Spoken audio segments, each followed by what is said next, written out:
limit zingine tu nasema hapa hakuna haja ni exit. Mimi pia najua baba ni baba yangu na yeye mwenyewe saizi ana support Ruto. Mimi si support Ruto. But mimi sipingi baba. Unaelewana vizuri? So mimi mwenyewe najua chenye nafanya. Hii Nairobi ni jiji la opposition. Baba mwenyewe aliwin 2007, 2013, 2017, 2022 aliwin Nairobi elections. Aliwin kwa nini? Kwa sababu alikuwa opposition leader. Hiyo na waingilia ndani sasa. Hii county Kidero aliwin 2013 kwa sababu alikuwa opposition. 2017 Sonko aliwin kwa sababu alikuwa opposition candidate in government. Si Sonko alikuwa na embrace opposition more kwa sababu Uhuru alikuwa anataka Peter Kennedy. 2022 Wama Dimples aliwin kwa sababu alikuwa opposition ama alikuwa serikali. Sasa ukishajua trend wewe unaniuliza wote. Ukishajua hii inaleta max. Watatu kiwacha hiyo. Zakayo naye amemaliza watu. Mimi nimekaa na mzee sana. Hakuna MP yote anajua mzee kunishinda. Wacheni niwaambie. Hakuna. Wenye wanaambia ati babu atakwi. Mimi pia sitaki nitakwi. Siasa ni interest. Kutakwa nitaenda kwa bibi anitaki. Hapo ndio penye mapenzi iko. Siasa haina mapenzi. Siasa ina interest. Na ikikuja kwa mapenzi nikuje nionyeshe watu wangu wa ground mapenzi. Lakini hakuna mjumbe yeyote, hakuna mwenye anajua Raila Amolo Odinga kushinda Babu Owino. Kwa sababu mimi najua time yenye nimespend na yeye, mambo yenye nimeongea na yeye. Mbona baba mwenyewe hamjaisikia anasema ati hataki babu? Mbona inatoka tu kwa watu? Ashaisimama hivi anaongea na hutawahi sikia.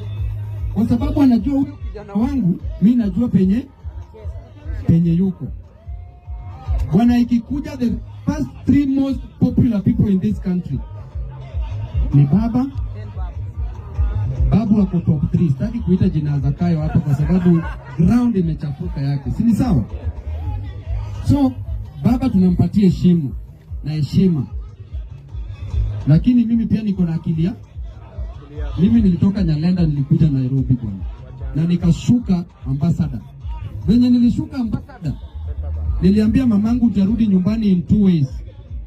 One ilikuwa kwa sanduku ya maiti, nyingine ilikuwa kwa nikiendesha gari. Hiyo ndio jambo niliwacha nayo mamangu. Kwa hivyo hii mambo ati mtu ananibebea akili, hakuna mwenye anaweza nibebea akili. Heshima itakuwa, lakini akili yangu itabaki hivyo. Si mimi ni wakili, si mimi ni actuary, si mimi ni daktari. Wewe umechaguliwa sana. Hujachaguliwa si unaishi. Hata kama sichaguliwa nitaishi. Ama vipi? Si maisha lazima iendelee. Lakini kama kitu ni mbaya, hatuta support. Kwa sababu kitu ni mbaya, tunasema lazima ufuate.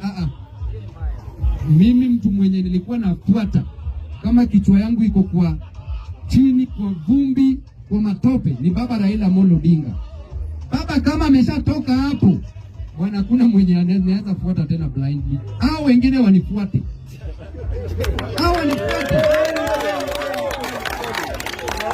Kama ni popularity, kuna hao nani amenishinda na popularity hapo?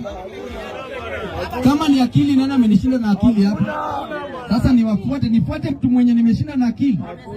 Nifuate mtu mwenye nimeshinda na watu popularity. Hao wanifuate bwana. Tuache mchezo. Na mimi naisema kwa sababu mimi uchaguzi yangu si Embakasi. Kama ni kunoma, sinarudi tu hapa, bado nitaingia hapa na kama ni kunoma, narudi tu hapa, naweka kichwa chini, another 5 years, hiyo pepo mbaya inapita, tena natoka tu kazi inaendelea. Lakini kama tunacheza siasa kibunge, ni ile ya kiheshima, tusiharibu, tusipigane sisi kwa sisi. Kwa sababu unasikia wiki ya kwanza mwenzetu mmoja amepewa kitu, ameunda kitu, wiki ya pili anangoja bunge, anataka kupigwa nyang'ani. Jamani, kila mtu wacha ng'are. Live and let live. Eat and let eat. Tupeane space tu kidogo. Kila mtu anaunda vitu. Na kuunda vitu ni kung'ara, kupanga kazi. Lakini huwa nawaambia bunge ndio nyumbani yetu, hapa ndio kwetu bwana. Hakuna venye tunaweza sema tuna support MPX wa nje, MP wa ushago, alafu babu mwenye ako na wewe hapa ndio unataka umtwange juu ya huyo MP. Jamani, hiyo it makes sense, ni kweli. But let us live and let live. Na umejua siasa, mimi napenda mambo ya humility. As a leader you must be humble. Hauwezi jua everything. Na leadership God ndiye anapeana. Mwenyezi Mungu ndiye ana crown a leader. Na wewe mwenyewe huwezi jiweka pale kama kiongozi. Kwa hivyo a leader must be humble, a leader must respect all. A leader must appreciate divergent opinions. Mimi bunge mnafanyanga siasa yenu. By the way, hapa bunge ndio sijawahi interfere na independence ya hii bunge. Kama nyinyi wenyewe mko hapo wana bunge mnajua. Sijawahi interfere na independence. Siasa itoke aina gani nasema hao ni watu wazima wanajua venye watacorrect mambo zao. Na iendelee hivyo kwa sababu najua nikianza kucontrol kama speaker hamtajijenga. Lakini mkiwachwa mtajipanga. Si ni kweli? Na pia hakuna kitu nimeshaenda deep, hata mambo ya kikupinga hakuna kitu deep. Hiyo ni kitu ni scratch tu ya juu. Sio ni sawa? Wanabunge hapa in terms of jobs najua mnajua. Wengi wenyu saa hizi mnafanya kazi pale Donholm Secondary School.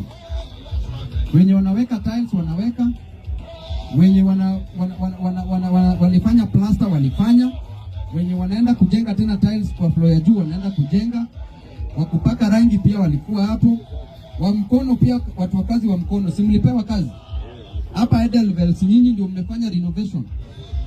So at least tunakumbuka hapa na pale. Hakuna mwanabunge yeyote ambaye saizi yako kwenye shida ama iko, na yeyote ambaye amekuwa kwenye shida tumekuwa tukitoa. So mimi naweza ingilia tu kama kuna mambo noma sana, but mambo zenye mnaweza manage hakuna haja kuingilia deep, au sivyo? So mimi wanabunge, mimi na ukurasa na muombe baba, huyu mzee amesimama mara 5 akashinda mara 4, 2007, 2013, 2017 na 2022. Huyu mzee ameshinda election, na huyu mzee ndio mzee wetu. Watu wengi sana wanampinga hapa na pale juu ya mambo ya AU. Huyu mzee wacha apate hii kitu, hata roho yake pia itulie kama mwanaume. Tunaweza tumuombea kama watoto wake, si ni kweli?